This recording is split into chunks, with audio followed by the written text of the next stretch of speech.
الحمد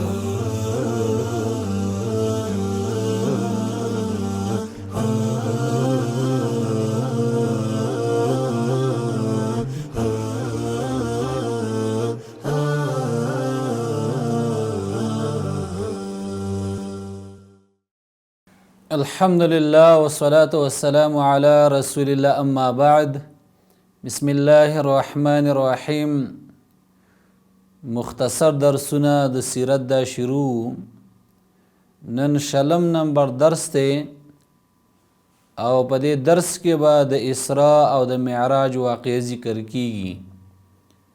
الله رب العالمین په قرآن کریم کې فرمایي سبحان الذي أسرى بعبده ليلا من المسجد الحرام إلى المسجد الأقصى الذي باركنا حوله لنريه من آياتنا إنه هو السميع البصير. محترم اوریدونکو، د اسراء نه مراد د رسول الله صلی الله علیه وسلم تلل دي د مکې نه بیت المقدس ته، او د معراج نه مراد عالم بالا ته تشریف لدی. بل خبره دا چې دا واقعا په یخ باندې راغلی و، یعنی په جسم او روح مبارک دوانو سره و. او دا واقع کله راغلی و؟ په دې کې د اهل علم اختلاف ته، چا یو تاریخ ویلی دی او چا بل تاریخ ویلی دی، خو خلکو به کې د ځان بدعت جوړ کړي دي، د هغې نه ځان ساتل دا ضروري دی او دا پکار دي. واقعه داسې وه چې جبریل علیه السلام په براق باندې رسول الله صلی الله علیه وسلم د مسجد حرام نه بیت المقدس ته دا بوتو، او هلته رسول الله صلی الله علیه وسلم پیغمبران ته منځ وکړو. بیا جبریل علیه السلام یو 3 لوښي راوړو، یو د شرابو او بل د شودو او بل د ګبینو. رسول الله صلی الله علیه وسلم ترې د شودو هغه لوښی واغسته، او بیا د بیت المقدس نه اسمان ته بوتو. د اسمان دروازه دا کولاو شوه، هلته د آدم علیه السلام سره ملاقات وشو، سلام یې ورته وکړو. آدم علیه السلام د سلام جواب ورکو او مرحبا ورته وویل، او د رسول الله صلی الله علیه وسلم د نبوت اقرار وکړو. بیا دویم اسمان ته لاړ، هلته د یحیی علیه السلام او د عیسی علیه السلام سره ملاقات وشو، سلام ورته وکړو، هغه له د سلام جواب ورکو، مرحبا ورته ویله، او د رسول الله صلی الله علیه وسلم د نبوت هغه اقرار وکړو. بیا د هغې نه پس دریم اسمان ته لاړ، هلته د یوسف علیه السلام سره ملاقات وشو، سلام یې ورته وکړو، او په هغه طریقه د سلام جواب یې ورکړو، مرحبا ورته وویله، او د رسول الله صلی الله علیه وسلم د نبوت اقرار یې وکړو. بیا د هغې نه وروسته څلورم اسمان ته لاړ، هلته د ادریس علیه السلام سره ملاقات وشو، هلته هم سلام وکړو، بیا هغه ورته د سلام جواب ورکو، مرحبا ورته ویله، او رسول الله صلی الله علیه وسلم د نبوت اقرار هم وکړو. بیا پنځم اسمان ته لاړ، هلته د هارون علیه السلام سره ملاقات وشو، سلام ورته وکړو، هغه د سلام جواب ورکو، مرحبا ورته ویله، او د رسول الله صلی الله علیه وسلم د نبوت اقرار وکړو.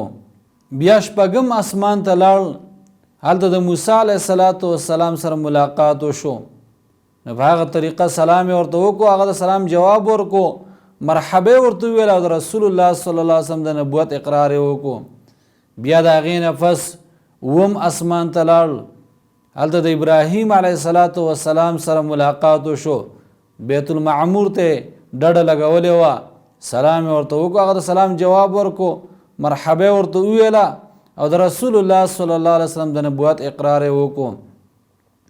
بیا د هغې نه وروسته سدرة المنتهی ته بوتو، دا د بیرې ونه ده، د هغې پاڼې چې کومې وي دا د هاتي د غوږ په مقدار باندې وي، او میوې د هغې د چاټۍ په مقدار وي، او د سرو زرو ملخان ور باندې بنېده. او بیا یې جبار ذات ته بوتو. قرآن کریم کی اللہ رب العالمین فرمائی ثم دنا فتدلى فكان قاب قوسين او ادنى فاوحى الى عبده ما اوحى.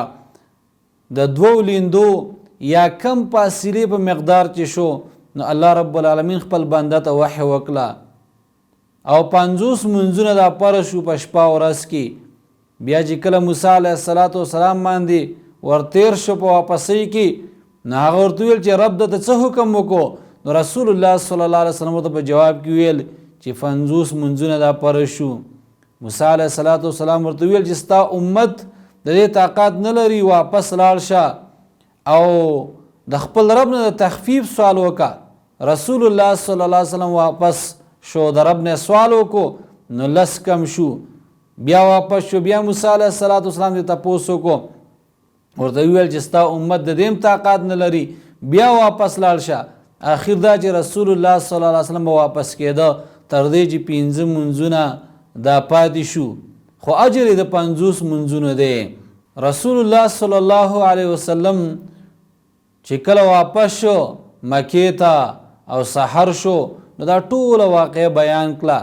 نو قریشو تکذیب وکړو، چا پړقې وال شروع کړه او چا د تعجب نه په سر باندې لاس کېښو او ابو بکر صدیق رضی الله تعالی عنه هغه تصدیق وکړو.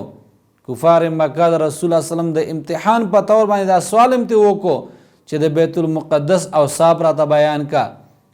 نو الله رب العالمین ورته هر څه وښود او ورته بیان کړه، لیکن د هغې باوجود هم دوی په کفر باندې مضبوط وو او ایمان طرف ته نه راتله.